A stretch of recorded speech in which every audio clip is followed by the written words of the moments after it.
97% of Americans have forever chemicals in their blood.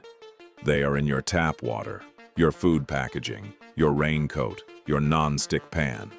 The two companies that made them knew they were toxic in 1961. They hid it for 45 years. In 2023, the documents they wanted destroyed were finally analyzed by researchers. In 2023, the same year, the two companies paid over $11 billion in settlements. They admitted no wrongdoing. This is the story of how the chemical industry borrowed the Tobacco Playbook and how the cost of cleaning it up was passed to you. Forever, chemicals are formally called per- and polyfluoroalkyl substances, PFAS for short. They are a class of more than 4,700 man-made chemicals. They are used in non-stick cookware, stain-resistant carpets, water-repellent jackets, fast food wrappers, microwave popcorn bags, cosmetics, firefighting foam. They have one defining property: they do not break down. In the human body, their half-life is measured in years. In the environment, their half-life is measured in centuries. The first PFAS was developed in 1938 by accident at DuPont. By the 1940s, the company was using it in industrial applications. By the 1950s, it was in consumer products. By 2002, scientists confirmed they were in the blood of nearly every American. The Centers for Disease Control measured the blood of thousands of Americans across 2 decades. 97% contained PFAS. Even though some types were phased out in the early 2000s, new variants replaced them. Production continued. The two largest manufacturers were 3M and DuPont. In 2023, researchers at the University of California, San Francisco published a peer-reviewed analysis of previously secret internal documents from both companies. The documents had been obtained through court discovery, originally by attorney Robert Bilott during his lawsuits against DuPont. The timeline they revealed is precise. In 1961, DuPont's chief of toxicology, Dorothy Hood, evaluated the chemical in Teflon. Her report found it caused liver enlargement in rats at low doses. She recommended the material be handled, quote, with extreme care, and that contact with the skin should be strictly avoided. This finding was not made public. In 1962, DuPont conducted human experiments. Volunteers smoked cigarettes laced with the chemical. 9 of 10 test subjects in the highest dose group became ill for an average of 9 hours. This finding was also not made public. In 1970, DuPont's own Haskell laboratory found the chemical was, quote, highly toxic when inhaled and moderately toxic when ingested. This finding was not reported to the Environmental Protection Agency, despite federal law requiring it. In 1979, a private laboratory study for DuPont exposed 2 dogs to a single dose of the chemical. Both dogs died within 2 days. The study remained internal. The documents were marked confidential. Some carried explicit instructions, quote, wanted this memo destroyed. In 1980, the picture became impossible to ignore. 8 women were working in the manufacturing line at DuPont's Washington Works plant in West Virginia. 2 of them gave birth that year to children with severe birth defects.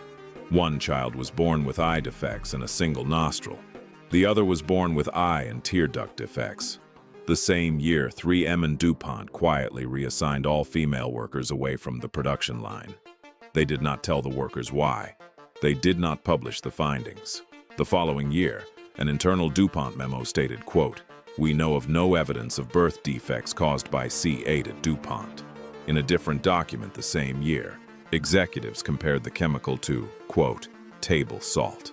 A 1991 DuPont press release responding to early questions about contamination claimed the chemical had, quote, no known toxic effects.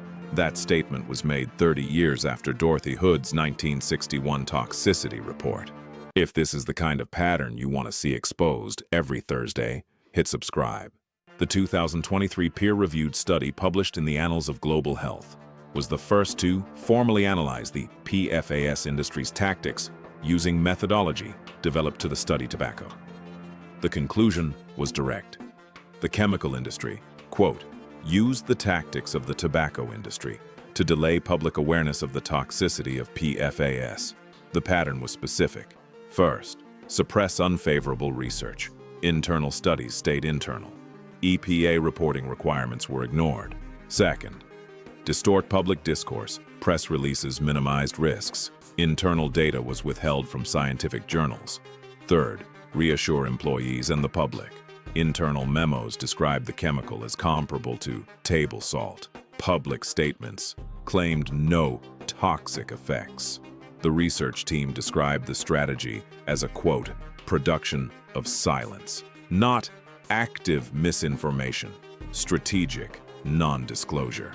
For 45 years, what the public knew about these chemicals was determined by what two companies chose to release. The cost of that silence is now measurable. In June 2023, the legal reckoning arrived. DuPont and its corporate spin-offs Chemours and Corteva agreed to pay $1.185 billion to settle drinking water claims from public water systems.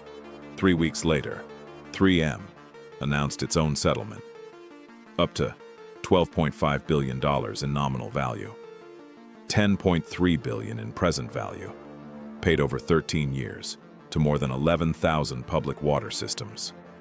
Neither settlement included an admission of wrongdoing. By the end of 2025, 3M completed its exit from PFAS manufacturing entirely. The company had announced the plan in December 2022, citing, quote, evolving external landscape and regulatory trends. But here's the structural detail. In 2015, before any of the major settlements, DuPont had created a spin-off company called Chemours.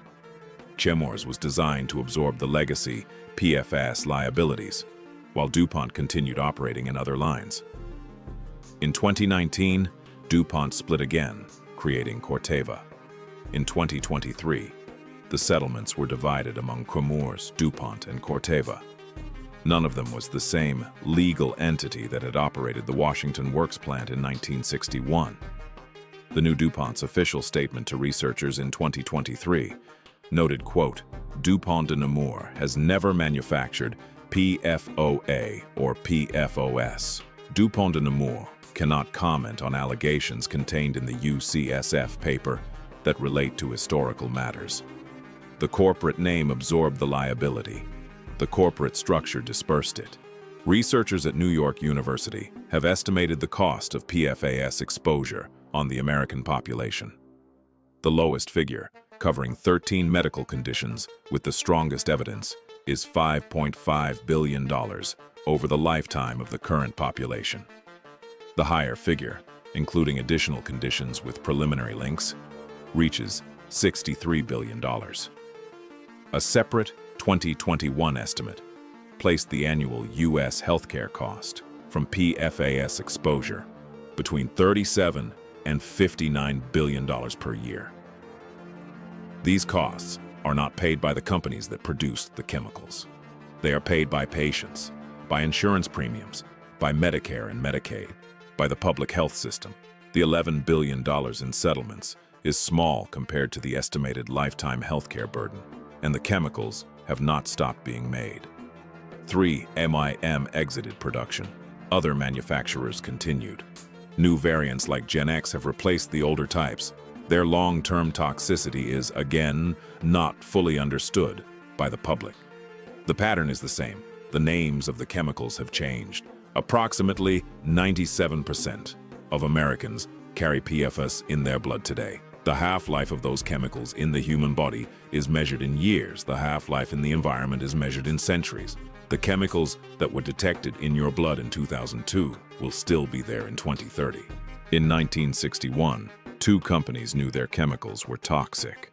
They did not tell the public, the regulators, or their own employees. In 2023, they paid over $11 billion. They admitted no wrongdoing. In 2025, the largest of them completed its exit from production.